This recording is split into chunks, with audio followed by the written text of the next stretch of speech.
মহান স্বাধীনতা ও জাতীয় দিবস উপলক্ষে সাভারে জাতীয় স্মৃতিসৌধে শ্রদ্ধা নিবেদন করে বিএনপির শীর্ষস্থানীয় নেতাকর্মী সহ দলের মাঠ পর্যায়ের নেতারা।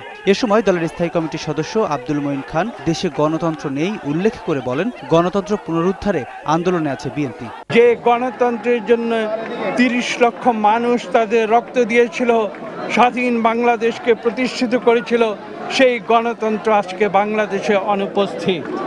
আজকে বাংলাদেশে যেটা হয়েছে সেটা হচ্ছে একদলীয় গণতন্ত্র, এটা হচ্ছে বাকশালী গণতন্ত্র।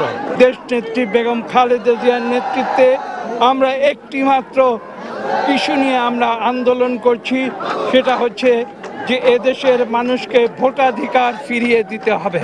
পরে সেখান থেকে দলের প্রতিষ্ঠাতা সাবেক রাষ্ট্রপতি জিয়াউর রহমানের মাজারে শ্রদ্ধা নিবেদন করেন বিএনপির নেতাকর্মীরা। শ্রদ্ধা নিবেদন শেষে মাহবুবুর রহমান বলেন, পরিবেশ পেলে সিটি নির্বাচনে অংশ নেবে বিএনপি।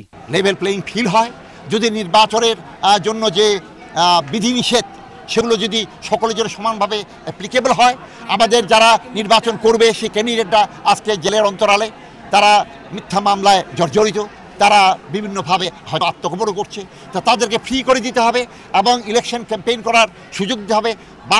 বাক স্বাধীনতা নিশ্চিত করতে হবে, সমাবেশ স্বাধীনতা নিশ্চিত করতে হবে, তাহলে বিএনপি নিশ্চয়ই নির্বাচন করবে। দেশের মানুষকে একসাথে করে জাতীয় ঐক্য সৃষ্টির মাধ্যমে চলমান আন্দোলনকে কাঙ্ক্ষিত লক্ষ্যে পৌঁছে নিয়ে যাওয়াই বিএনপির চ্যালেঞ্জ বলে মন্তব্য করেন তিনি।